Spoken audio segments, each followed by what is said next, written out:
30 बार paper leak हो चुका है। बिना पर्चे और खर्चे के हमें नौकरी नहीं मिलती। वो पारदर्शी सिस्टम बनना चाहिए। वो सरकारी जितनी वैकेंसियां खाली पड़ी हैं उनकी भर्ती होनी चाहिए। सरकार की नीयत नहीं है चुनाव कराने की।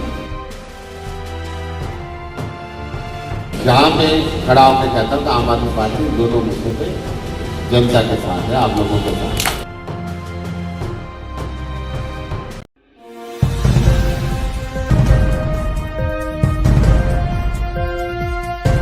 नमस्कार, आप देख रहे हैं नव समाचार। मैं हूं रमाकांत उपाध्याय। हमारे साथ राष्ट्रीय सलाहकार आम आदमी पार्टी अनुराग ठाकुर जी मौजूद हैं। अनुराग जी, आज आपने मानेसर में प्रेस कॉन्फ्रेंस रखी, क्या ऐसी खास को लेकर आप यहाँ संकेत करना चाहते हैं? देखिए, आम आदमी पार्टी ने मानेसर के अंदर भी मानेसर नगर निगम के चुनाव के लिए चुनाव प्रभारी नियुक्त किया है चौधरी निर्मल सिंह जी को। उनका बहुत तजुर्बा है चुनावी राजनीति में।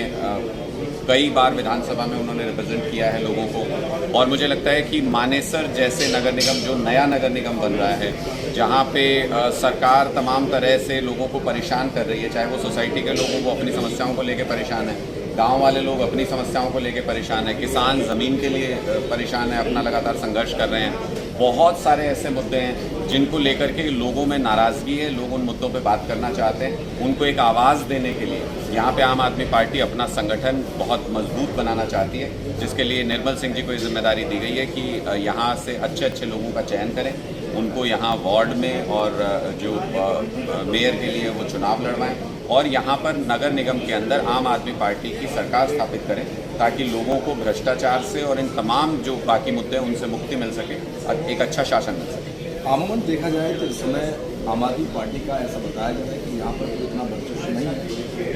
आप इस चीज़ को कैसे देखते हैं? इसका कहना है कि आपके पास पार्षद, जब चुनाव होगा तो वहाँ पर पार्षदों का लिस्ट भी नहीं है, आपके पार्षद चुनाव लड़ने के लिए लोग नहीं हैं। देखिए, मुझे नहीं पता कि कौन सा विपक्ष ये कह रहा है, लेकिन अगर उनके पास लिस्ट है किसी भी वार्ड से तो वो बता दें, क्योंकि हमें तो अभी पता नहीं कौन से वार्ड रिजर्व्ड हैं और कौन से ओपन हैं। तो उन्होंने लिस्ट कैसे बना ली बिना इस जानकारी के? हमें तो अभी ये भी नहीं पता कि ऑब्जेक्शंस एक्सेप्ट होंगे या नहीं होंगे। वार्ड बंदी हुई नहीं पूरे तरीके से अभी, तो उन्होंने कैसे लिस्ट बना ली? तो इसका मतलब वो झूठ बोल रहे हैं। आम आदमी पार्टी को झूठ बोलना नहीं आता। आम आदमी पार्टी को ज़मीन पे काम करना आता है। हम बिल्कुल स्क्रैच से, ज़ीरो से हम यहाँ पे काम करने के लिए आए हैं। एक एक व्यक्ति से उसके वार्ड में, उसके मोहल्ले में जाके मिलेंगे, उनकी समस्याओं को समझेंगे और उनसे इन मुद्दों के ऊपर चर्चा करके एक अच्छा चुनाव लड़ेंगे। बहुत बहुत शुक्रिया। आपने बेटियों के लिए अभी जिस प्रकार से आवाज़ पंचकुला में उठाई, कैसा रहा आपका प्रदर्शन? पूरे हरियाणा में उठाएंगे और तब तक उठाएंगे जब तक बेटियों के लिए ये ऐसा समाज नहीं बना देते जिसमें बराबरी का हक हो। 27% अपराध बढ़ गए बेटियों के प्रति हरियाणा के अंदर। आंख पे पट्टी बांधे बैठे हैं खट्टर साहब। इनकी एक काली पट्टी उतारेंगे और एक अच्छा समाज बनाएंगे। संदीप सिंह को बर्खास्त करवा के रहेंगे। हमारे साथ राज्यसभा सांसद सुशील गुप्ता जी, क्योंकि हरियाणा के प्रभारी, अभी नगर निगम आगामी चुनाव है, उसको देखते हुए पार्टी ने जिम्मेवारी गुरुग्राम की दी है, जिसमें प्रभारी इनको बनाया गया है। अभी कहने को एक नकली मैप कहा जाए या फिर उसको सच कहा जाए, हम उस पर मोहर नहीं लगा सकते हैं, परंतु ऐसा माना जा रहा है कि लगभग यही रहेगा।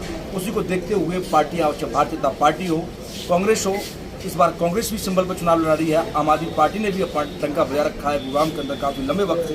हमारे बीच सुशील गुप्ता जी है। गुप्ता जी, कैसे देखते हैं? प्रभारी बना दिया आप, काफ़ी लंबे समय से गुरुग्राम पर आपका ध्यान भी है। हरियाणा के अंदर गुड़गांव से हर निगम में भ्रष्टाचार व्याप्त। मैं आज गुड़गांव की बात करता हूँ।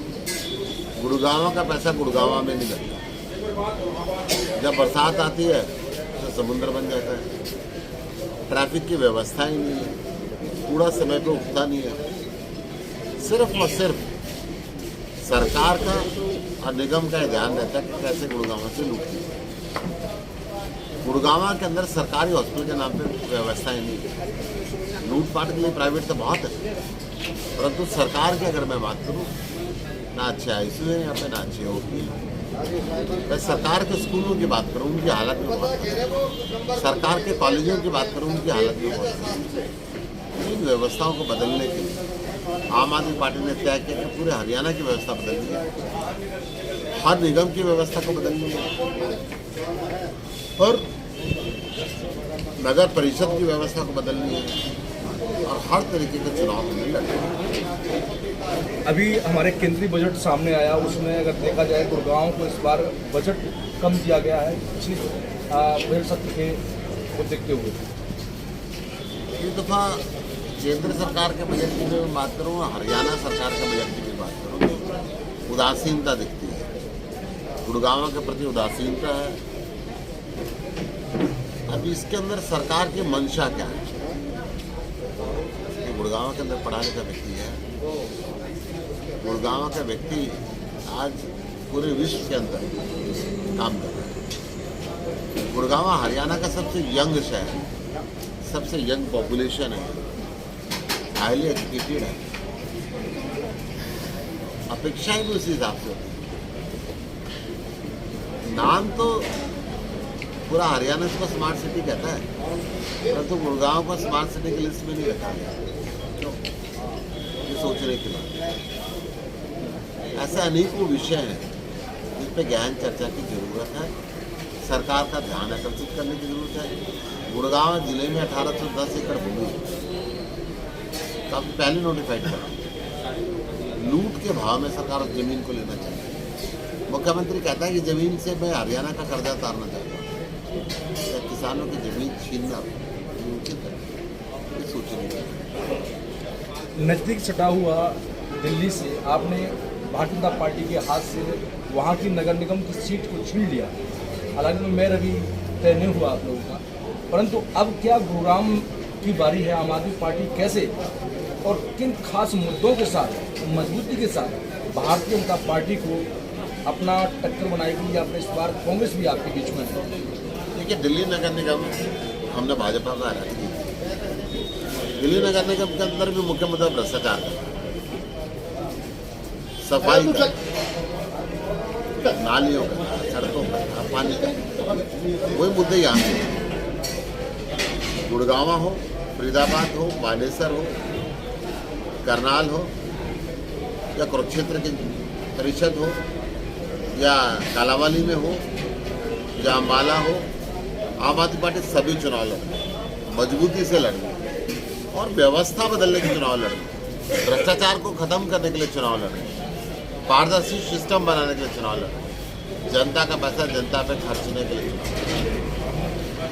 अब निगम चुनाव के नजदीक है, परंतु आम आदमी पार्टी को ऐसा काफ़ी लोग जिस प्रकार से पर्चा की जब चर्चा आती है तो ऐसा कि भारतीय जनता पार्टी ने चुनावों को महंगा कर दिया, ये भी हमें सुनने को मिलता है। और हम देख भी रहे हैं चुनाव पहले की अपेक्षा बहुत महंगे चुनाव हुए, जो चुनाव पहले 10 लाख मिला करके अब 1 करोड़ रुपये में वो चुनाव हुए।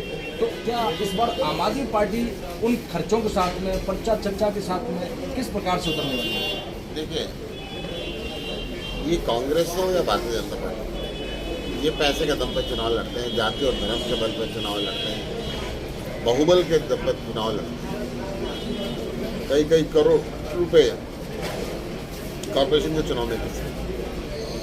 आम आदमी पार्टी ईमानदार छवि पे चुनाव लड़ती है, सामाजिक व्यक्ति पे चुनाव लड़ती है। यही कारण है कि एक मोबाइल रिपेयर करने वाले मैकेनिक ने आम आदमी पार्टी का विधायक बना और पंजाब के मुख्यमंत्री बना। एक ढाबे वाले ने आम आदमी पार्टी का कैंडिडेट बना और चंडीगढ़ के मेयर को बना। एक ऑटो रिक्शा ड्राइवर वाले ने दिल्ली के मंत्री बना। आगे भी हम ऐसी कोई परंपरा इस देश के अंदर नहीं करना चाहते महंगे चुनाव, क्योंकि जब पैसे खर्चता है तो पैसे कमाना चाहते हैं। आम आदमी पार्टी इस बात के सख्त विरुद्ध है। आपके काफ़ी साथी आम आदमी पार्टी से टूट भी रहे हैं, कई ऐसे लोग हैं जो अपने अब फ्लैक्स अब हिंदी का लगाने लगे। जब परिवार बढ़ता है, एक आधा साथी इधर उधर हो सकता है, उसको भी प्यार से मना के ले आएंगे, चिंता ना करें, आपकी जिम्मेदारी लगाएंगे। ठीक है। हमारे साथ डॉक्टर सुशील गुप्ता जी मौजूद। इस प्रकार से उन्होंने बताया कि आगामी चुनाव को लेकर आम आदमी पार्टी गुरुग्राम में ही नहीं, मानेसर फरीदाबाद में भी दमखम से लड़ेगी और इस बार जीत के भी दिखाएगी। इस प्रकार से पर्चा और चर्चा की, जब खर्चा चर्चा की बात होती है तो उसमें तमाम पार्टियां आती हैं। हम इस बार इसके विरोध में हैं और हम जनता के बीच में ऐसे लोगों को चुन के लाएंगे जो समाज और अपने शहर की रक्षा और सेवा कर सकें। कैमरामैन सिल्लू के साथ रमाकांत उपाध्याय, गुरुग्राम। धन्यवाद।